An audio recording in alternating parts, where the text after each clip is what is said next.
ওই ঝালকাঠিতে কিছুদিন আগে যে লঞ্চ দুর্ঘটনা হইল, আগুনে জ্বলে গেল একটা লঞ্চ।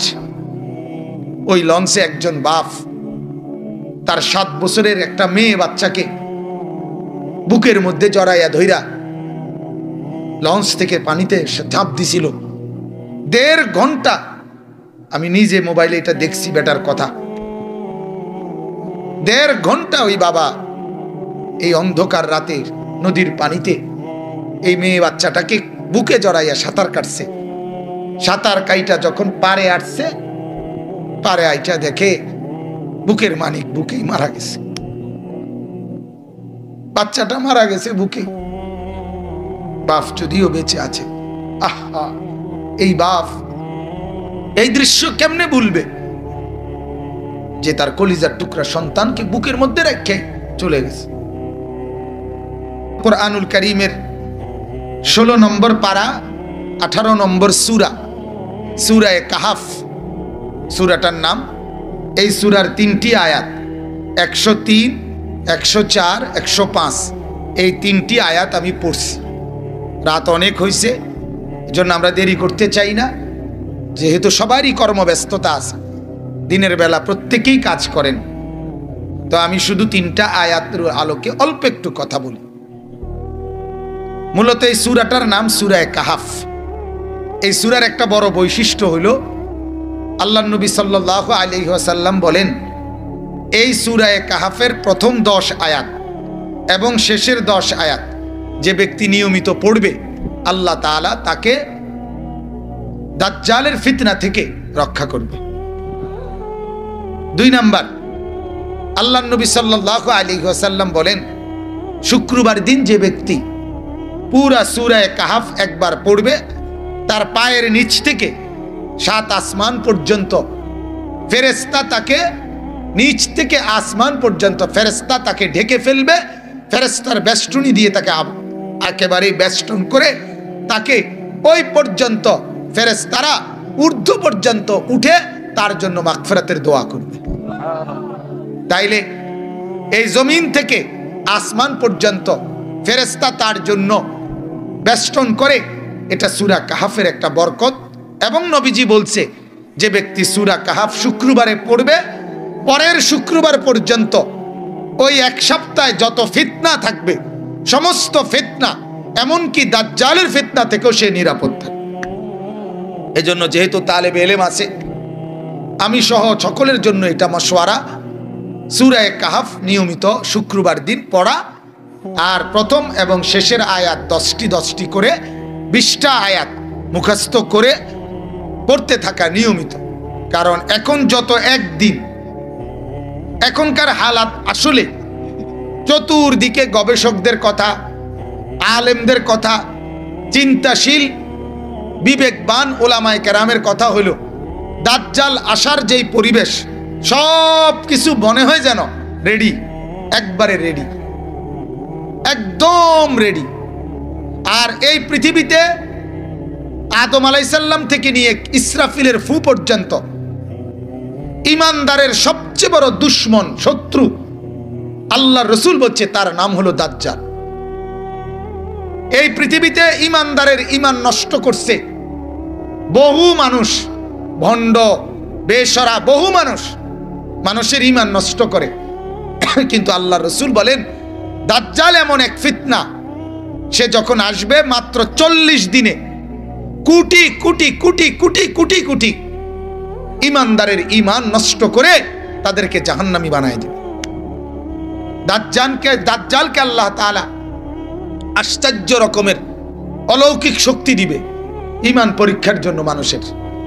দাজ্জাল বললে আসমান থেকে বৃষ্টি নামবে, দাজ্জাল ডাক দিলে বৃষ্টি বন্ধ হবে, দাজ্জাল বললে মাটির থেকে স্বর্ণরৌপ্য বের হবে, দাজ্জাল বললে নদীতে পানি বইবে, দাজ্জাল বললে নদীর পানি বন্ধ হয়ে যাবে, দাজ্জাল ডাক দিলে মরা মা বাপ কবর থেকে দাঁড়াইয়া কথা বলবে।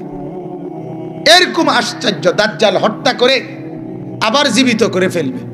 এরকম আশ্চর্য ভেলকি অলৌকিক অনেক কিছু দেখলে সে এগুলো দেখাইয়া মানুষকে বলবে, আমি খোদা, আমাকে মানো। হাজারো কোটি মানুষ এই ঘটনা দেখে ইমান আইনা তার উপরে নিজেদের আখিরাত বরবাদ করে জাহান্নামী হয়ে যায়। নাউজুবিল্লাহ। অনেক বিস্তারিত বর্ণনা দাজ্জালের আপনারা শুনবেন। এটা বড় আশ্চর্যের বিষয়। এখন যদিও আমরা বলতেছি যে অন্ত আমরা হুজুর জানি না, আমাদের বাংলাদেশে আমাদের ইমানের হালাত বড় দুর্বল, ইমানের হালাত বড় দুর্বল। আমাদের মহিলারা, আমাদের পুরুষরা, সাধারণ মুসলমানরা লাল শালু দেখলে ইমান বিক্রি করে লায়। কথা বুঝেন নাই? লাল শালুর মাজার দেখছে, ওইটার মধ্যে খাজার কাছে, বাবার কাছে, ড্যাগের কাছে, শিকলের কাছে, কচ্ছপের কাছে, সাপের কাছে ইমান বিক্রি করে দেয়, ইমান বিক্রি করে দেয়। ওই যে গাছের মধ্যে সুতা বাঁধে, লাল লাল সুতা বাঁধে, কি লেগে? বেড়ির বাচ্চা হয় না, বাচ্চা অনের লেগে। আমি অনেক সময় বলি, বেড়া লা হুতা না বান্ধিয়ে তোর বেডিরে বান্ধিয়ে তোস না, এটার ভিতরে গাছের মধ্যে বেডিরে টাঙ্গায় তো। বলেন নাউজুবিল্লাহ।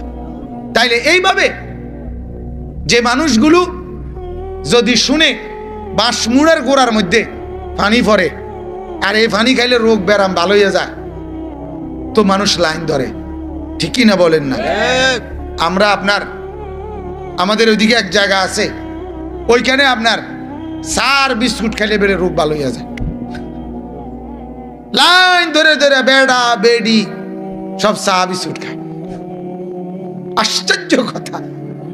এরকম দুর্বল যাদের ইমান, যারা মাজারের কচ্ছপের কাছে, মাজারের প্রাণীর কাছে, মাছের কাছে যারা সন্তান চায় আল্লাহকে বাদ দিয়ে, তাদের ইমান থাকে? কথা বলেন না? তাহলে ছোট্ট বিষয়ে যাদের ইমান চলে যায়, সেই দাজ্জাল যখন এই অলৌকিক, আরে যদি একটা লোকের মরা মা বাপ কবর থেকে দাঁড়ায়, তখনই তো সে আশ্চর্য হয়ে যাবে, মা কিরে কয় এ বেটা খোদা না তো কেডা খোদা? বলেন নাউজুবিল্লাহ। এজন্য দাজ্জালের ফিতনা একেবারে সবচেয়ে সাংঘাতিক ফিতনা। আর আমাদের সামনের জীবনটা প্রতি মুহূর্তে সম্ভাবনা, আগামী সম্ভাবনাগুলো, আগামীর পৃথিবীগুলো দাজ্জালের জন্য চতুর্দিকের পরিস্থিতি দেখলে মনে হয় যে দাজ্জালের সব প্রস্তুতি সম্পূর্ণ। আরে সবচেয়ে বড় কথা হলো এই যে মুসলমানের ছেলেগুলো চুল রাখে, এই যে খাড়া খাড়া চুল যেগুলো এদিকে এদিকে এদিকে কাটা, এদিকে বিভিন্ন চুল রাখে, যে মডেলের চুল, এগুলো সব দাজ্জালের চুল। বিশ্বাস করেন, এগুলো সমস্ত চুল দাজ্জালের চুল। এটাই সত্য, এটাই বাস্তব, যেগুলো দাজ্জালের চুল। হাদিসের মধ্যে আছে, মুসলিম শরীফের হাদিস, আল্লাহর নবী সাল্লাল্লাহু আলাইহি সাল্লাম বলেন, দাজ্জালের বৈশিষ্ট্য হলো ইন্নাহু শাবুন, দাজ্জাল যুবক হবে, কাতাতুন, দাজ্জালের চুল হবে এলোমেলো, আউলা ঝাউলা চুল। আমাদের এই ছেলে পেলেদের চুল এগুলো সব দাজ্জাল কাটিং চুল। তাহলে বুঝাই যায় দাজ্জালের এই এলোমেলো চুল দেখে যেন মানুষ যেন না বলে, দেখছুত্তি তার চুল কেরুম, তার দেখতে কেরুম লাগে। এটা আর বলতে পারতো না। এটা বলতে পারবে না কেন? কারণ দাজ্জালের চুলের কাটিং যেটাই হোক, ওই কাটিং তো চলতেই আছে। কথা বুঝেন নাই? এই জন্য আগের থেকে ইহুদিরা দাজ্জালের আকৃতির যা সব কিছু রেডি করাই দিছে, যে মুসলমানের সমাজে আপনারা দেখবেন, বাইচা থাকলে দেখবেন, এই কিছুদিনের মধ্যে দেখবেন পৃথিবীতে 100 কোয়ালা এটা ফ্যাশন হয়ে দাঁড়াবে। এই অচিরে এমন চশমা আসবে, এমন মডেল আইব, যে মডেলে চোখ একটা আটকায় রাখছে, এইটা কবে এটাই ডিজাইন। কারণ ওই যে দাজ্জাল এক চোখা। কথা বুঝছেন না? দাজ্জালের চুলকে ইবলিস এখন সেলুনে দাড়ি শেভ করার কোনো মেহনত নাই, দাড়ি শেভ নিয়ে আলাদা কোনো মডেল নাই। এখন যত মডেল সেলুনে কিনিয়া, এটা গত 3 বছর আগেও ছিল না। কারণটা কি? কারণ এটা হলো দাজ্জালের প্রচারণা, ইহুদিদের প্রচারণা। এজন্য আমার ভাইরা, আমার বাবারা, দাজ্জালের ফিতনা বড় সাংঘাতিক ফিতনা। এ কারণে ঈমান হারা হয়ে যাবে, মানুষগুলো ঈমান থেকে বিচ্ছিন্ন হয়ে যাবে। এজন্য সূরা, কথা না বললে ভালো, কথা না বললে ভালো। তাইলে আমি চাই না আমিও জাহান্নামী হই, আমার সন্তান, আমার বিবি বাচ্চা ওরাও যেন জাহান্নামী না হয়। এটা প্রত্যেকে চাওয়া উচিত কিনা বলেন না? আমার কষ্টে আমি দেখলাম যে আমার সন্তান জাহান্নামের আগুনে পুড়বে, এর চাইতে বড় আফসোসের কি? আপনারা অনেকেই জানেন, এক সাহাবীর মৃত্যুর সময় মুখে কালেমা বন্ধ হয়ে গেছিল। আল্লাহর নবী ওনার মাকে বলছিলেন, মা আমি শুনছি, সংক্ষেপে বলতেছি আর কি, যে মা তোমারে কষ্ট দিছে তোমার ছেলে, এ কারণে তার জবানে কালেমা উচ্চারণ হচ্ছে না, তুমি মাফ করে দাও, তাইলে কালেমা উচ্চারণ হবে। ওই মা মনের বড় কষ্টে বলছিল, ইয়া রাসূলুল্লাহ আমি তারে মাফ করব না, সে আমারে বেশি কষ্ট দিছে, আমি মাফ করব না। আল্লাহর নবী সাল্লাল্লাহু আলাইহি সাল্লাম যখন দেখলেন মহিলাটা কোনোভাবেই মাফ করবে না, শক্ত হয়ে আছে, তখন হাদিসে আছে আল্লাহর নবী সাল্লাল্লাহু আলাইহি সাল্লাম হযরতে বেলালকে বলছে, বেলাল আগুন লাগাও, লাকড়ি জমা করো, আগুন ধরাও। আগুন ধরাইবার সময় মহিলা জিজ্ঞাসা করছে, ইয়া রাসূলুল্লাহ আগুন ধরাইয়া কি করবেন? বলছে, মা তোমার ওই ছেলে যার মুখ দিয়ে কালেমা বের হচ্ছে না, তারে এখনই আমি নিজের হাতে আগুনের মধ্যে ফেলে দেব, আগুনে জ্বালায় দেব তোমার সন্তান। আহ, ওই মহিলা চিৎকার করে তখন বলল, না না ইয়া রাসূলুল্লাহ, আমার সন্তান আমার চোখের সামনে আগুনে জ্বালায় ফেলবেন? আল্লাহর নবী বললেন, মা এই কিছুক্ষণের মধ্যে যখন ঈমান ছাড়া তোমার বদদুয়ার কারণে তার মৃত্যু হবে, তো এখনই তো তার কবরে আগুন জ্বলবে, তো যেই আগুন একটু পরে জ্বলবে সেটা আমি এখন জ্বালায় দেই, যেহেতু সে আগুনেই জ্বলবে। তখন আল্লাহর নবী বললেন, এ কথা বলাতে ওই মা বলছে, ঠিক আছে ইয়া রাসূলুল্লাহ আমি মাফ করে দিলাম, তবু আমার সন্তান আগুনে জ্বলুক, আমি এটা চাই না। এই আগুনের দৃশ্য দেখে মায়ের শক্ত দিল পর্যন্ত কি হয়ে গেছে? নরম হয়ে গেছে। মা বলছে, না আগুনে পুড়লে আমি সইতে পারবো না। তাহলে একজন মুসলমান আজকে, আরে মিয়া কোরআনুল কারীমের মধ্যে আছে নূহ আলাইহিস সালাম তার ছেলেটাকে আগুন থেকে, জাহান্নাম থেকে বাঁচাবার জন্য সারাটা জীবন তো বলছেই, যখন কোরআনুল কারীমের মধ্যে আছে যে ওয়াফারাত তান্নুর,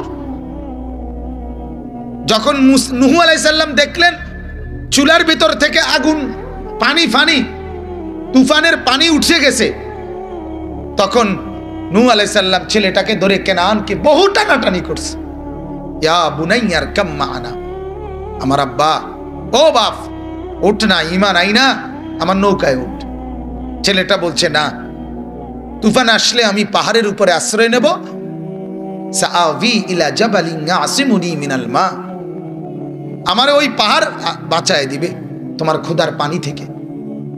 নূহ আলাইহিস সালাম বলছে, না রে আব্বা, লা আসিমা লাকুমুল ইয়াউম, আজ কেউ বাঁচাইতে পারবে না, কেউ না। ছেলেটা শুনে নাই। কোরআনে আছে সূরা হুদের মধ্যে, বাবা তবুও ডাকাডাকি করতেছে।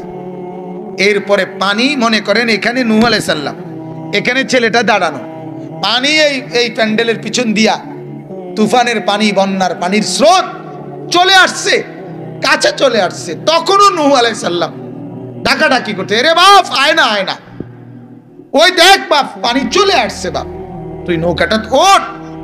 ছেলেটা উঠে নাই। কোরআনে আছে ওয়া হালা বাইনাহুমাল মাউজু ফাকানা মিনাল মুগরাকিন। আল্লাহ বলে এই কিছুক্ষণ পরেই একটা ঢেউ আসছে, একটা আছাড় দিয়া, একটা ধাক্কা দিয়া ছেলেটাকে বাবার থেকে জীবনের তরে আলাদা করে দিছে, আর ছেলেটা ডুবে গেছে। ছেলেটা ডুবে গেছে। ওই ঝালকাঠিতে কিছুদিন আগে যে লঞ্চ দুর্ঘটনা হইল, আগুনে জ্বলে গেল একটা লঞ্চ। ওই লঞ্চে একজন বাপ তার 7 বছরের একটা মেয়ে বাচ্চাকে বুকের মধ্যে জড়াইয়া ধইরা লঞ্চ থেকে পানিতে ঝাঁপ দিছিল। 1.5 ঘন্টা আমি নিজে মোবাইলে এটা দেখছি বেটার কথা। 1.5 ঘন্টা ওই বাবা এই অন্ধকার রাতে নদীর পানিতে এই মেয়ে বাচ্চাটাকে বুকে জড়াইয়া সাঁতার কাটছে। সাঁতার কাইটা যখন পারে আসছে, পারে আইটা দেখে বুকের মানিক বুকেই মারা গেছে, বাচ্চাটা মারা গেছে বুকে। বাপ যদিও বেঁচে আছে, আহা এই বাপ এই দৃশ্য কেমনে ভুলবে যে তার কলিজার টুকরা সন্তানকে বুকের মধ্যে রেখে চলে গেছে। এজন্য বাপ এইভাবে বলছে নূহ আলাইহিস সালাম যে বাপ আয় না, কিন্তু ছেলেটা আসলো না, ডুবে গেল, ডুবে গেল। এজন্য ফিকির করা চাই, ফিকির করা চাই। আমাকেও বাঁচানো দরকার, আমার ছেলেকেও বাঁচানো দরকার, আমার মেয়েকেও বাঁচানো দরকার, আমার নাতি নাতনিকেও বাঁচানো দরকার। আমি প্রায়ই বলি, প্রতিদিন বলি এ কথা, যে ঘরের মা বাপ আছে অথচ সন্তানাদি নামাজ পড়ে না, হায় এই ঘরের মা বাবার ঘুম আসার কথা না, ওই দাদার ঘুম আসার কথা না, ওই মার ঘুম হারাম হয়ে যাওয়ার কথা যে ঘরে সন্তান নামাজ পড়ে না। ওই বাবার ঘুম হারাম হয়ে যাওয়ার কথা যে হায় আমি ঘুমাইয়া করব কি, আমার পরিবারের সদস্যরা তো আল্লাহ চেনে না, আখিরাত চেনে না। কিন্তু কি হলো আমাদের ছেলেরা মাসের পর মাস, মেয়েরা মাসের পর মাস নামাজ পড়ে না। এখানে বসা ছেলে, অগণিত ছেলে এখানে আছে যারা আজকের 5 ওয়াক্ত নামাজ পড়ে নাই, আছে না বাজান? আহারে এই ছেলেগুলোর আল্লাহ কোথায়, এদের আখিরাত কোথায়? ইয়া আইয়ুহাল ইনসানু মা গাররাকা বিরাব্বিকাল কারীম। আল্লাহ তাআলা কাকুতি মিনতি করে যেন বলে, ওরে বান্দা, আরে মানুষ, আমার মতো দয়ালু আল্লাহকে বাদ দিয়ে কেন ছেড়ে দিলি? কে তোরে ধোঁকা দিল? কেন রে আমি আল্লাহকে বাদ দিল? ছেলেরা তোমরা যারা বসছো বাজান, ছোট হও বড় হও, 10 মিনিটের জন্য হলেও বসছো, 1 ঘন্টার জন্য হলো বসছো, তোমাদেরকে বলি বাজান, সারাটা দিনে কি করছো বাজান? একটা বার ভাইব, কেন আল্লাহকে নারাজ করলা? কেন নামাজ পড়তে পারলা না? তুমি মুসলমান না? তোমার বাবা মুসলমান, তোমার মা মুসলমান, তোমার বংশের সবাই মুসলমান, তুমি কেন সেজদা করতে সংকোচ কোথায়? নামাজ পড়তে অসুবিধা কোথায়? আপনারা আপনাদের বিবি বাচ্চা ছেলেদেরকে নিয়ে এই আলাপটা কইরেন। এবার আমার এই আয়াতের তর্জমা শুনেন, তাইলেই বুঝবেন এই কথার অর্থ কি। তাহলে আমি বললাম দাজ্জাল থেকে বাঁচা দরকার, আর এই জন্য দাজ্জাল থেকে বাঁচার জন্য সূরা কাহাফ একটা বড় হাতিয়ার। সূরা কাহাফ একটা কি বড় হাতিয়ার। এবার যেই 3টা আয়াত পড়ছি, এই 3টা আয়াতের এবার শুধু তর্জমাটা বলি। আল্লাহ তাআলা বলেন, কুল হাল নুনাব্বিউকুম বিল আখসারিনা আমালা। আল্লাহ বলেন, ও নবী আপনি বলে দেন সবাইকে, বিল আখসারিনা আমালা। আল্লাহ পাক বলেন, নবী আপনি জানিয়ে দেন, ও মানুষ শোনো, তোমাদের কাদের কাদের সারা জীবনের সমস্ত মেহনত বৃথা। 30 বছরে যা করলা, 60 বছরে যা করলা, 40 বছরে যা করলা, সব বৃথা গেছে। এরা কারা কারা? আল্লাহ বলেন এটা বলে দেন, ও মানুষ শোনো, তোমাদের কার কার সারা জিন্দেগির মেহনত আমল বৃথা গেছে।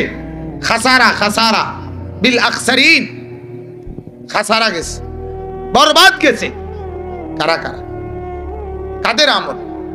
এই আল্লাহ তাআলা বলেন, এটাই কথা আমার, আল্লাযীনা দাল্লা সাইয়ুহুম ফিল হায়াতিদ দুনিয়া, যারা তাদের এক জীবন পুরাটা সকাল থেকে রাত পর্যন্ত পুরাটা জীবন শুধু দুনিয়া সাজাইবার জন্য পরিশ্রম করছে।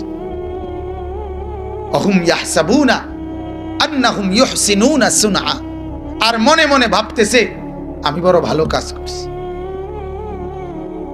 আল্লাহ বলেন সারা জীবনের মেহনত সারা জিন্দিগির মেহনত শুধুই দুনিয়া সাজানো। 60 বছরে ওনার অর্জন কি? 60 বছরে ওনার অর্জন এক সেট সোফা, একটা ফ্রিজ, একটা ওয়াল শোকেস, একটা ডাইনিং টেবিল, 6টা চেয়ার, একটা ফ্রিজ, একটা ডিপ ফ্রিজ, 3টা খাট, একটা বক্স খাট, 3 ডজন প্লেট, চায়ের কাপ, এই সমস্ত বাসন কুসন, এই ঘর, এই বিল্ডিং, এই টাইলস, 10 শতক জায়গা, দেবীর দ্বারে 5 শতক জায়গা, এই হিসাবটা উনি বুঝাইলো এই হলো আমার জীবনের অর্জন। আর মনে মনে তৃপ্তি, আমি অনেক কিছু করছি, জীবনে অনেক কষ্ট করছি। গল্প বলে ফুতের কাছে, নাতির কাছে, জীবনটা কত কষ্ট করছি ফুত, আরে নাতি কত কষ্ট আমি করছি, এই আলাপ মারে, গল্প করে গল্প। আল্লাহ বলেন শুধু দুনিয়া সাজালো। কিন্তু এবার জিজ্ঞাসা করেন, চাচা ছেলে নামাজ পড়ে? 3 জন কইতারি না। 3 ছেলে যে বিদেশ থাকে, ওরা সেখানে নামাজ পড়ে তো কে জানে, আমি কি তা করতে কইব। ছেলের বউ যে 3 জন, ওরা 3 জন পর্দা করে তো না, আমি এটা কইয়া করব। মেয়ে যে বিয়ে দিছেন শ্বশুর বাড়িতে, মেয়েরা তারা নামাজ পড়ে তো খবর নাই। নিজের ঘরে টেলিভিশন চলে, নিজের ঘরের চতুর্দিকে নাফরমানি, 24 ঘন্টা নাটক, নাচ, গান, ফুর্তি, আনন্দ। কেউ বিড়ি খায়, কেউ মোবাইল চালায়, কেউ বেপর্দা চলে, এই মিলাইয়া জিন্দিগি। আহা, এরই নাম উনি মনে করতেছে আল্লাহ বলেন অনেক কিছু করছে। আল্লাহ বলেন আরে বান্দা খাসারা, সে মূলত কি বরবাদ, তার কিচ্ছু হয় না। কোরআনুল কারীম আল্লাহ বলছে ওয়া'মুর আহলাকা বিস-সালাহ, ও নবী আপনি আপনার পরিবারের সদস্যদেরকে নামাজের আদেশ করেন। ওয়াসতাবির আলাইহা, নিজেও নামাজের উপরে মজবুত থাকুন। লা নাসআলুকা রিজকা, আমি আল্লাহ আপনার কাছে রিজিক চাই না। নাহনু নারযুকুকা, আমি রিজিক দেব। আল্লাহ বলেন আমি রিজিক দেব। আপনি সন্তানের সেজদার ফিকির করেন, আমি আল্লাহ তার রিজিকের ফিকির করব। আমার শায়েখ আরিফ বিল্লাহ আল্লামা মুফতি মুশতাকুন নবী সাহেব হযরত বলে, আল্লাহর সমস্ত সৃষ্টি শুধু আল্লাহর তাসবিহ পড়ে, আর আল্লাহ তাদের প্রত্যেকের রিজিকের বন্দোবস্ত করে। পাখি বলেন আর জঙ্গলের প্রাণী বলেন, আসমান জমিনের সমস্ত সৃষ্টি বলেন, হযরত বলে ইউসাব্বিহু লিল্লাহি মা ফিস সামাওয়াতি ওয়া মা ফিল আরদ। কোরআনের মধ্যে আল্লাহ তাআলা বলছে ইউসাব্বিহু, সাব্বাহা লিল্লাহি, এভাবে আল্লাহ তাআলা বলছে আসমান জমিনের সব আমার সুবহানাল্লাহর তাসবিহ পড়ে। তো হুজুর এটারে বড় সুন্দর বলে যে সব বলে সৃষ্টি, যেমন এক পাখি বলে সুবহানাল্লাহ সুবহানাল্লাহ সুবহানাল্লাহ, আর আল্লাহ বলে ফেরেশতা রিজিক পৌঁছা, রিজিক পৌঁছা, রিজিক পৌঁছা। বুঝেন নাই কথাটা? বাঘ বলে, ভাল্লুক বলে, পাখির কিচির মিচির, সাগরের ঢেউ, নদীর কলতান, সবকিছু মাওলার জিকির করে, আর আল্লাহ তাআলা প্রত্যেক জায়গায় রিজিক পৌঁছায় দেয়, রিজিক পৌঁছিয়ে দেয়। আমি তো প্রায়ই বলি সরু সরেয়া ক খ ABCD, এই বাংলা, অঙ্ক, ইংরেজি অথবা আলিফ বা তাসা, কোনোটাই ভাতের জন্য লাগে না, দালান বিল্ডিং এগুলোর জন্য লাগে। একটা অক্ষর চেনে না, সরুও চেনে না, কও চেনে না, আলিফও চেনে না, কিচ্ছু চেনে না। এর মূর্খ ব কলম পৃথিবীতে আসেনি, আসে না? টিপসই দাউন লাগে, টিপসই। কিন্তু দেখা যায় সেই লোক পৃথিবীর যত সুখ, যত উপভোগ সেও করে। একেবারে একটা উচ্চ শিক্ষিত লোক যেটারে টাইলস কয়, মূর্খ বেড়ায় এটারে মাটি কয়, কি কয়? তো একেবারে উচ্চ শিক্ষিত লোক যেটারে ফাঙ্গাস মাছ কয়, একজন মূর্খ লোক এটারে তেলাপিয়া কয়, কি কয়? তো তাইলে কি হইল? দুনিয়ার বউ বাচ্চা, দালান বিল্ডিং, স্ত্রী সন্তান, মাছ গোশত সবই তো ভোগ করে। এজন্য বলি বাজান, এটা মনে রাখা চাই, এটা মনে রাখা চাই। বাংলা ছাড়া, অঙ্ক ছাড়া, ইংরেজি ছাড়া, সরু সরেয়া ছাড়া আল্লাহর কসম রিজিক মেলে। এটা মনে রাখবেন আপনারা। মালিকের এই জমিন আম দস্তরখান, এটাকে একটা দস্তরখান বানাইছে আল্লাহ। এই জমিনটা একটা আল্লাহর দস্তরখান। আল্লাহ বলছে আমার দস্তরখান খোলা, সবার জন্য অনুমতি। ডাকলেও খাওয়াবো, না ডাকলেও খাওয়াবো, মানলেও খাওয়াবো, না মানলেও খাওয়াবো, সেজদা দিলেও খাওয়াবো, সেজদা না দিলেও খাওয়াবো, ঈমান থাকলেও খাওয়াবো, ঈমান না থাকলেও খাওয়াবো। আরে শুধু মানুষ না, জানোয়ার হইলেও খাওয়াবো, কুত্তারও খাওয়াই আমি, শুয়োরকেও খাওয়াই, সব কিছুকে আমি আল্লাহ খাওয়াই, রিজিক দেই। আল্লাহ বলে তবে বান্দা সেজদা ছাড়া, কোরআন ছাড়া, গোলামি ছাড়া, বন্দিগি ছাড়া, নামাজ ছাড়া আমার আখিরাতের নিয়ামত 1 ইঞ্চিও মিলবে না। বাংলা ছাড়া দুনিয়া মেলে, অঙ্ক ছাড়া দুনিয়া মেলে, কিন্তু সেজদা ছাড়া আখিরাত মিলবে না, কোরআন ছাড়া আখিরাত মিলবে না। এজন্য মাদ্রাসা আর অন্য শিক্ষা প্রতিষ্ঠান এক কথা না, এক কথা না। মাদ্রাসারে আপনি এটা, আমি তো পরিষ্কার বলি, মাদ্রাসা শিক্ষা প্রতিষ্ঠান না। মাদ্রাসা বাচ্চাদের কোনো পড়ালেখার জায়গা না। মাদ্রাসা তাকে বলে যে নিজেকে ইমানদার পরিচয় দিবে, সে তার পুরা জীবনের যত প্রয়োজন আখিরাতের জন্য, জান্নাতে যাওয়ার জন্য সব কিছু সংগ্রহ করবে যেখান থেকে, ওই ফ্যাক্টরি, ওই কারখানার নাম মাদ্রাসা। মাদ্রাসা জওয়ানেরও দরকার, মাদ্রাসা বুড়া মিয়ারও দরকার, নারীরও দরকার, পুরুষেরও দরকার, বাচ্চারও দরকার, মেয়েরও দরকার, ছেলেরও দরকার, ছোটরও দরকার, বড়রও দরকার। মাদ্রাসা শুধু পড়া শিখায় না, আখলাক শিখাবে, জিন্দেগি শিখাবে, সমস্ত কিছু শিখাবে।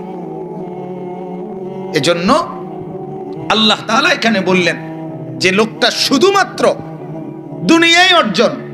কত লোক আছে এই সকাল থেকে রাত 12টা পর্যন্ত শুধু ভাত তরকারি, শুধু দোকান, ব্যবসা, চাকরি, ক্ষেত খামার, অটো, সিএনজি, মুদি, চা, বন, বিস্কুট, বিড়ি, সিগারেট, এই জীবন সারাটা দিন, সারাটা দিন। হায় হায় হায়, মসজিদের সামনে চা দোয়ান, কিন্তু ডাকাইতের একটা সেজদা কপালে জোটে না। তার অটোতে মানুষ নাইমা মসজিদে ঢুকছে, কিন্তু তে ডাকাইতের সেজদা জোটে না। তার সিএনজির থেকে মানুষ নাইমা মসজিদে ঢুকছে, কিন্তু তার কপালে সেজদা জোটে না। এমন আছে না? হায় হায় হায় হায়, বদনসিব। জীবনটারে মনে করছে শুধু এইটাই, এই ভাত তরকারি মিলানটাই, সংসার মিলানটারেই মনে করছে জীবন, জীবন। এজন্য নামাজ রোজার আখিরাত পরকালের কোনো খবর নাই। আয় হায়, আল্লাহ বলেন ওই লোকটা খাসারা। ওই লোকটা কি বলেন না? খাসারা, বরবাদ, বরবাদ। তার আসলে জিন্দেগি ব্যর্থ, এটা হলো একটা অর্থ। আর যেহেতু কিছু তালেবে ইলম আছে, এজন্য আরেকটা অর্থ বলা দরকার, আরো দুইটা, ওদের উপকার হবে এতে। এই আয়াতের দ্বিতীয় তাফসীর হলো, যে ব্যক্তি আমল করছে অনেক, কিন্তু তার আমলের মধ্যে ইখলাস ছিল না, আল্লাহর জন্য ছিল না, আল্লাহকে পাওয়ার জন্য ছিল না, এই ইখলাস বিহীন সমস্ত আমল খাসারা, বরবাদ। এজন্য আমলের মধ্যে ইখলাস থাকা চাই। নামাজ, রোজা, হজ, যাকাত, মোবাইল ওলারা দেখবো, ফেসবুকে মানুষে দেখবো, ইউটিউবে মানুষে দেখবো, ভাইরাল হবে, খুব তাড়াতাড়ি লারা খাবে, হ্যাঁ, হবে না, হবে না। আসমানওয়ালা ফয়সালা করতে হবে। আমার সাথে এক মাওলানা সাহেব আজকে কয়েকদিন, তাই মাওলানা সাহেবরে বলছি, আল্লাহর জন্য যদি দ্বীনের খেদমত করতে হয়, কোনোভাবেই কোনোভাবেই শুধু আল্লাহর কাছে চাইতে হবে, শুধু আল্লাহর কাছে চাইতে হবে, এবং রাত 2টা দিনের 2টা সমান মনে করতে হবে। অর্থাৎ এই পরিমাণ মেহনত করতে হবে যে দিনের 2টা রাতের 2টা সমান। 24 ঘন্টা ইমানদারের মেহনত, ইমানদারের কোনো বিশ্রাম নাই, নাফরমানের বিশ্রাম আছে। ওই যে নাফরমান পাপী যেগুলো কিরিকিতা করছে, গুচ্ছি কাটছি, এটা যেহেতু অপদার্থ, এই জন্য মুসলমানের কোনো আসর মাগরিব নাই, যে আসরের পরে কদ্দুর ঘুরেন না, আসরের পরে ঘুরবে কেমনে? আল্লাহ যেখানে বলছে ওয়াল আসরি ইন্নাল ইনসানা লাফি খুসর, আরে বান্দা আসরের ওয়াক্ত হয়ে গেছে, এখনো তো তুই খাসারা, আখিরাত কখন কামাইবি? এই কথা যে কানে বাজে যার, হে আসরের পরে অবসর পাবে কেমনে? রাত্রিবেলা যার তাহাজ্জুদের নামাজ, তার আবার রাতে অবসর কখন? আম্মান হুয়া কানিতুন আনা আল-লাইলি সাজিদান, এই আয়াত যার শোকে সে ঘুম, আরে রাত্রে কুমিল লাইলা যার কানে, সে রাত্রে ঘুমাবে কখন? এজন্য ইমাম মুহাম্মদ রাহমাতুল্লাহ আলাইহি, ইমাম আবু হানিফার শাগরিদ, উনি বলতেন উনি রাতে ঘুমাতেন না, সারা রাত মাসআলা লিখতেন। ওনারে জিজ্ঞাসা করছিল, হযরত আপনি রাতে ঘুমান না কেন? কহায় হাজার লাখো ইমানদার মুসলমান চতুর্দিকে ঘুমায়, এ কথা আশা কইরা যে ইমাম মুহাম্মদ জেগে আছে, সারা রাত আমাদের জন্য দ্বীনের মাসআলা রেডি করতেছে, সারা রাত আমরা জিজ্ঞাসা করব যখন যা লাগে। এত মানুষের আস্থা এবং নির্ভরতা যখন আমার উপরে, এই দায়িত্বের বোঝা কাঁধে নিয়ে আমি ঘুমাই কেমনে? কাইফা আনামু, কাইফা আনামু, আমি ঘুমাবো কিভাবে? ওয়ান্নাসু ইয়ানামুনা তাওয়াক্কুলান আলাইনা, মানুষগুলো ঘুমিয়ে থাকে আমার উপরে ভরসা করে। হযরতে ওমর, সাইয়্যিদুনা ওমর রাদিয়াল্লাহু তাআলা আনহু, ওনাকে খলিফা হওয়ার পরে উনি আর রাতেও ঘুমাতেন না, দিনেও ঘুমাতেন না, বিশ্রামের নামে সামান্য একটু সময় উনি বিশ্রাম করতেন। একদিন ওনাকে জিজ্ঞাসা করছে, আমিরুল মুমিনিন, আপনি দিনেও ঘুমান না, রাতেও ঘুমান না কেন? হযরত ওমর রাদিয়াল্লাহু তাআলা আনহু বলেন, রাতে ঘুমাই না এই কারণে, যদি রাতে ঘুমাই তাহলে আমার আখিরাত কখন কামাই করব? আর দিনে ঘুমাই না এজন্য, যদি দিনে ঘুমাই আমার প্রজাদের, আমার জনগণের হক কখন আদায় করব? সুবহানাল্লাহ। রাতে ঘুমাই না আমার আখিরাতের পুঁজির আশায়, দিনে ঘুমাই না আমার প্রজাদের হক আদায়ের আশায়, সময় কই? এজন্য আল্লাহর জন্য, আল্লাহর জন্য, আল্লাহর জন্য হইলে কেউ লাগবে না, কেউ লাগবে না। আল্লাহ পাক যদি গ্রহণ করে তো তাম পৃথিবী সায়াজআলু লাহুমুর রাহমানু ওয়ুদ্দা, গোটা সৃষ্টি আল্লাহর পক্ষ থেকে ভালোবাসবে। আল্লাহর জন্য না হলে, ইখলাসের ঘাটতি হলে খাসারা, আমিও বরবাদ, শ্রোতারাও বরবাদ। তাহলে এই জন্য আল্লাহ তাআলা বলেন, ওই বান্দার আমল খাসারা যে নেক আমল করছে কিন্তু আল্লাহর সন্তুষ্টির জন্য করে নাই, তারটাও কি বরবাদ। 3 নাম্বার, তৃতীয় অর্থ, এটাই শেষ অর্থ। তাফসীরে আছে, যে ব্যক্তি আমল করছে কিন্তু সুন্নাত মোতাবেক করে নাই, খেলাফে সুন্নাত, তার আমলও খাসারা। নামাজ পড়ছে মন মতো, রোজা রাখছে মন মতো, জিকির করছে মন মতো, দুরূদ পড়ছে মন মতো, সবকিছু নিজের মতো, নিজের মতো। কত মানুষ তো আছে জিকির করে বাদ্য বাজাইয়া, কথা বলেন না কেন? টুং টুং টুং টুং টুং টুং টুং টুং টুং টুং টুং করে, আর কি কয় কিচ্ছু বোঝা যায় না, কথা বুঝছেন না? তাইলে এই যে টুং টুং টুং টুং করে, এটা সম্পূর্ণভাবে তার মন মতো, তার মন মতো। বহুত মানুষ আছে আপনার তসবিহ পড়ে, তসবিহ এত দ্রুত, সুবহানাল্লাহ সুবহানাল্লাহ সুবহানাল্লাহ আলহামদুলিল্লাহ এরকম করে, মানে মেশিনের মতো। এটা সুন্নতের খেলাফ। রাসূলুল্লাহ সাল্লাল্লাহু আলাইহি সাল্লাম এভাবে তসবিহ পড়ে নাই। অতএব সুন্নত মোতাবেক যত আমল সেটা লাভবান, খেলাফে সুন্নত যত আমল খাসারা। আমি সংক্ষেপে বলে ফেললাম।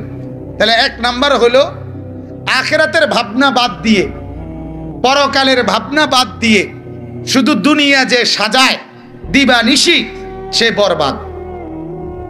2 নাম্বার, আমল করে ঠিক, আল্লাহর সন্তুষ্টির জন্য করে না, ইখলাস নাই, সে বরবাদ। 3 নাম্বার, আমল করে ঠিক কিন্তু সুন্নত মোতাবেক করে না, সে বরবাদ। শেষ কথা হলো আল্লাহ বলেন উলাইকাল্লাযীনা কাফারু বিআয়াতি রাব্বিহিম ওয়া লিকাইহি।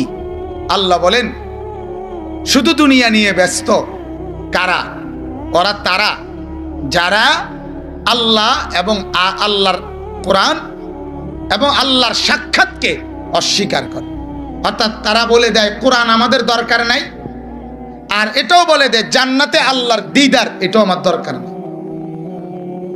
আমাদের আল্লামা তাকি উসমানী দামাত বারাকাতুহুম, ওনার একটা মজার রসিক কথা আছে। উনি বলছিলেন একবার যে উনি যে কেউরে এমনি কৌতুকের মতো বলছে, একজন দুনিয়া লুবি সারাদিন দুনিয়ার সম্পদ উপার্জনে ব্যস্ত এক লোকরে জিজ্ঞাসা করছে, ভাই মরলে কই যাইবেন, বেহেশতে না দোজখে? ভাই বেহেশতে না দোজখে, আমার এত হিসাব করার টাইম নাই, যেখানে গেলে 2টা পয়সা লাভ হইব আমার ওইখানে দিয়ে। আমার কি দরকার? 2টা পয়সা লাভের দরকার। 2টা পয়সা লাভ হইলে এবারে জিডা তকিটা দিয়ে নামনিটা আমনে বুঝা দিয়ে। এই হলো দুনিয়া লুবি, দুনিয়া লুবি। তো আল্লাহ তাআলা বলে কেন দুনিয়ার মধ্যে লিপ্ত? কারণ তার আখিরাত দরকার নেই, তার আল্লাহর দিদার দরকার নাই, আল্লাহর কোরআন তার দরকার নেই। কেন ইখলাস আল্লাহ সন্তুষ্টির জন্য আমল করে না? তার মূলত আখিরাত দরকার নেই। কেন রাসূলের সুন্নাত মোতাবেক আমল করে না? তার মূলত জান্নাত দরকার নেই। আমি এজন্য প্রায় বলি, জান্নাত যার দরকার তার জীবন একটু কষ্টকর, একটু নিয়ন্ত্রিত, একটু হিসাব কিতাব করে চলতে হয়, তারে একটু বাস বিচার করে চলতে হয়। আর যার এই সিদ্ধান্ত যে আমার জান্নাত জাহান্নাম মিডিল হয়ে চিন্তা করার টাইম নেই, তার জীবন অনিয়ন্ত্রিত, তার জীবনের মধ্যে কোনো নিয়ম কানুন শৃঙ্খলা বলতে কিছু নেই, কোনো শৃঙ্খলা নেই। নাহলে 60 বছরের বুড়া মানুষ যখন আপনার বিড়ি খায়, আমার কাছে এটা আশ্চর্য লাগে। 60 বছর বয়স অথচ এখনো বিড়ি খায়, এখনো মানুষের সামনে সিগারেট খায়, চা দোয়ানে গপ মারে, টেলিভিশন দেখে। আমার কাছে এটা পরিষ্কার মনে হয় মূলত ওনার হায়া লজ্জা বলতে কিছু নাই। আর 2 নাম্বার, মূলত উনি এটাই ফেরেশতা করে বুঝাই দিছে যে গায়ে লাগলে লাগুক, কিছু করার নাই। কিন্তু এটাই বাস্তব। এই বিড়ি খাওই না বেড়া, সে যেন ফেরেশতাকে দিবানিশি বলে দেয়, ভাই তুমি দেখছো তো আগুন ছাড়া আমার দিন কাটে না, রাত কাটে না, সকাল দুপুর সন্ধ্যা গভীর সারাক্ষণ আমার আগুন লাগে, অতএব আগুন ছাড়া আমি থাকতে পারতাম না, আমারে কবরে আগুনেই রাখো, আমারে হাসরে জাহান্নামের আগুনেই রাখো। নাই তো আর কি, নাই তো আর কি। প্রত্যেকটা সিগারেটের প্যাকেটে লেখা থাকে ধূমপান মৃত্যু ঘটায়। তাহলে যেটার মধ্যে লেখা আছে ধূমপান মৃত্যু ঘটায়, সেখানে আল্লাহ তো বলছে ওয়ালা তুলকু বিআইদিকুম ইলা তাহলুকা। আল্লাহ বলে তোমরা নিজেদেরকে ধ্বংসের দিকে ঠেলে দিও না, মৃত্যুর দিকে ঠেলে দিও না। তাইলে এই আয়াতের আলোকেও তো এটা হারাম। আল্লাহ আমাদেরকে বুঝার তৌফিক দান করেন। এজন্য আল্লাহ বলেন মূলত তাদের ইখলাস নাই, যাদের তাদের আখিরাত দরকার নাই, সুন্নত নাই যাদের তাদের আখিরাত দরকার নাই, আখিরাতের ফিকির নাই যাদের, দুনিয়া নিয়ে ব্যস্ত তাদের আখিরাত দরকার নাই। ফাহাবিতাত আমালুহুম, আল্লাহ আবারও বলছে তাদের সমস্ত আমল কর্ম মেহনত বরবাদ। ধন্যবাদ না বরবাদ? বরবাদ।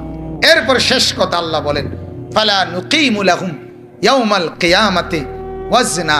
কিয়ামতের দিন তাদের 60 বছরের সমস্ত কর্ম মেহনত আমল নামার মিজানের পাল্লার মধ্যে দিলে একটু ওজনও আসবে না। 60 বছরের এই সোফা খাট পালং যায় দকিটার ভিত্তি, যার ওজন আর হইতো না। কারণ আখিরাত তো ভাবে নাই, পরকালের চিন্তা করে নাই। এজন্য আমার বাপ আমার ভাই যারা আছেন বসছেন কষ্ট করছেন, অনেক রাত আমি আপনাদের সবার জন্য দোয়া করি। আপনাদের কাছে অনুরোধ, আপনারা প্রত্যেকেই মাদ্রাসার সংস্পর্শে আসবেন, বলেন ইনশাআল্লাহ। মাদ্রাসায়ে নূরে মদিনা, এই মদিনার ইলম আমার ভাইরা উদ্যোগ নিয়ে করছে। কোরআনুল কারীমের মধ্যে আছে মুসা আলাইহিস সালামের মাকে আল্লাহ, যখন মুসা নবী জন্ম নিছে, মুসা আলাইহিস সালামের মাকে আল্লাহ তাআলা বলছিল, মুসার মা, আমি বুঝতে পারতেছি তুমি ভয় পাচ্ছ, এই বাচ্চাটাকে দুধ খাওয়াইতে সাহস হচ্ছে না, কারণ ফেরাউনের বাহিনী আইসা হত্যা করে ফেলবে। তো এক কাজ করো, বাক্সত বইরা ফাআলকিহি ফিল ইয়াম, তারে পানি থালায় দাও, সাগরে ফেলে দাও। আল্লাহ তখন বলে, ওয়ালা তাখাফি ওয়ালা তাহজানি, ও মুসার মা, ভয় পেও না, চিন্তা করো না, ছেলেটাকে, এই ছোট্ট কুলের বাচ্চাটাকে বাক্সত ভরে সাগরে ফেলে দাও। ইন্না রাদ্দুহু ইলাইকে, আমি আল্লাহ ওয়াদা দিলাম এই বাচ্চা আবার আমি তোমার কাছে ফেরত দেব। এরপরে এটা শেষ কথা না, পরের কথাটা বড় আশ্চর্য। আল্লাহ বলেন, ওয়াজাইলুহু মিনাল মুরসালিন, আল্লাহ বলেন, ও মুসার মা, তোমার কাছে তো বুঝো নাই তুমি, এটা সামান্য একটা ছেলে না, না না, ছেলে মনে করে আমারে দিয়ে দাও, সাগরে ফেলে দাও, আমি আল্লাহ রসুল বানিয়ে তোমার কাছে ফেরত পাঠাবো। কি বানিয়ে? আমিও বলি, আমি এটা সব সময় বলি, এই কথা বলে যে, ও মুসলমানেরা, আপনার 6 বছরের 7 বছরের একটা বাচ্চাকে আপনি আমাদের মাদ্রাসায় দিয়েন, আমরা 4 বছরের ব্যবধানে একটা হাফেজে কোরআন বানিয়ে আপনার কাছে পাঠাবো ইনশাআল্লাহ। আমরা নিলাম এক বাচ্চা 6 বছরের অবুঝ সন্তান, পরবর্তী 5 বছরের ভিতরে আমরা তারে কোরআনের হাফেজ বানিয়ে পাঠাবো ইনশাআল্লাহ। আল্লাহ যেমন বলছে, মুসার মা, আমি রসুল বানিয়ে পাঠাবো। এই জন্য এই যে কয়জন বুঝমান আছেন, প্রত্যেকের কাছে অনুরোধ, নিজ নিজ সন্তানকে দিন শিখাবেন। যারা স্কুল কলেজ পড়ুয়া বন্ধু দোস্ত তোমরা আছো, তোমাদের কাছে অনুরোধ, তোমরা প্রত্যেকেই কোরআন শেখা দরকার। একটা ছেলে বাংলায় ভালো, অঙ্কে দুর্বল, অঙ্কে ভালো, ইংরেজিতে দুর্বল, এটা মেনে নেওয়া যায়, কিন্তু কোনো মুসলমান কোরআনে দুর্বল, এটা মেনে নেওয়া যায় না। এটা কোনো মুসলমানের পরিচয় হইতে পারে না, শিক্ষিত হোক আর অশিক্ষিত, এটা কোনো মুসলমানের পরিচয় হতেই পারে না যে আমি আল্লাহর কোরআন পড়তে পারি না, আমি কোরআন পড়তে জানি না। তুমি পড়ো বন্ধু, একেবারে আটলান্টিক মহাসাগরে যত ফানি, তুমি এত বেশি পড়ো। হিমালয় পর্বতটা ফইরা বাইতে ইয়ে পড়ো, তুমি কোনো মানা নাই, কিন্তু কোরআনকে বাদ দিয়ে না, আখিরাতকে বাদ দিয়ে না। তোমরা যারা ছেলেরা আছো, প্রত্যেকের কাছে অনুরোধ, নিজের জীবনের উপরে রহম করো, দয়া করো। তু আগার মেয়েরা নিহি বনতা না বন, আপনা তো বন, আমার জন্য হইও না, পৃথিবীর কিছু করো না উপকার, তো নিজের ক্ষতি করো না, নিজের ক্ষতি করো না। বাপ, যে ছেলেটা একটা সেজদা দেয় না, ওই ছেলেটা বন্ধু না, তার লগে চলল না, ওই অসভ্য জানোয়ারে তোমারে বরবাদ করে দিবে। কোন বিড়ি খাওয়াই না ছেলে প্রথম দিন নিজের থেকে বিড়ি খানা শুরু করে নাই, কোন অসভ্য জানোয়ারে তারে ধীরে ধীরে বন্ধু নামের দুশ্মনে, বন্ধু নামের ইবলিস তারে বিড়ি খানা শিখাইছে। কোন নেশাখোর প্রথম দিন নেশা শুরু করে নাই নিজে নিজে, কোন জানোয়ার আরেক অসভ্য সে তারে এই নেশা করা শিখাইছে। কোন মেয়ের প্রেমে পড়ে যেই ছেলে, ওই জঙ্গলি নিজে নিজে এটা শিখে নাই, আরেকটা বেয়াদব, আরেক লম্পট যুবক তারে এই নষ্টামি শিখাইছে। এজন্য বন্ধু বড় খতরনাক, বন্ধু বড় খতরনাক, বন্ধু বড় বিপজ্জনক। যে বন্ধু নামাজ পড়ে না সে বন্ধু না, সে সরাসরি ইবলিস, সরাসরি এটাই ইবলিস, এটাই শয়তান। কোরআনে আল্লাহ বলছে, লাম ইয়াকুম মিনাস সাজিদিন, আল্লাহ ইবলিসের পরিচয় বলছে। ইবলিসকে জানো যে সেজদাকারীদের অন্তর্ভুক্ত ছিল না, তাহলে সেজদাকারী নয় যে, আল্লাহ বলে এটা ইবলিস। তাহলে শয়তান মানুষের বন্ধু হয় কিভাবে? এজন্য ছেলেরা যারা আসো, নিজেরা মাদ্রাসার পরিবেশে আইসো, হুজুরদের কাছ থেকে দিন শিখবা, ওলামায়ে কেরামের কাছ থেকে দিন শিখবা। সপ্তাহে একদিন পারো, অল্প একটু সময় কিছু কিছু আল্লাহর কোরআন পড়ো, নামাজ রোজা শিখো, দেখবা চেহারাও ভালো হবে, আখেরাতও ভালো হবে। আর আপনাদের কাছে এই মাদ্রাসার ব্যাপারে আবারও বললাম, মাদ্রাসার জন্য দোয়া করবেন, মাদ্রাসা আপনাদের সন্তানকে পড়তে দিবেন, মাদ্রাসার জন্য দান সাদকা করবেন, বিশেষ করে আপনাদের বাচ্চাদেরকে পড়তে দিবেন। দেখবেন শেখুল হাদিস আল্লামা আজিজুল হক রহমতুল্লাহ আলাইহি বলছে যে নবীজি বলছে আলেম নবীর ওয়ারিস। হুজুর বলেন এই হাদিস নবী দুই কথা বুঝাইছে, এক আলেমের মর্যাদা বুঝাইছে, আর প্রত্যেকটা ইমানদার উম্মতকে বুঝাইছে একজন আলেম আমি নবীর ওয়ারিস, অতএব তোমরা যদি আমাকে মহব্বত করো তাহলে আমার ওয়ারিসের দলভুক্ত তোমার সন্তানদেরকেও বানাও। এই জন্য আল্লাহ তাআলা যেন এই মাদ্রাসা কবুল করে, আমাদেরকেও কবুল করে, আমিন। ইখলাস আর তাকওয়ার সাথে আখিরাতের ফিকির নিয়ে সুন্নাত মোতাবেক দুনিয়ার লোভে না পড়ে আমরা যেন আমাদের সমস্ত আমল করতে পারি। আল্লাহ আমাকেও কবুল করুক, আপনাদেরকেও কবুল করুক, সমস্ত তালিবে ইলমকেও আল্লাহ তাআলা কবুল করুক। মাদ্রাসার যত তালিবে ইলম এখানে আছে আল্লাহ তাআলা প্রত্যেককে ঈমান আমলের দৌলত দান করেন, ইখলাস আর তাকওয়া দান করেন। এই মাদ্রাসার সাথে সম্পৃক্ত যত উস্তাদ ছাত্র আছে আল্লাহ সবাইকে বরকত দান করেন, আমিন।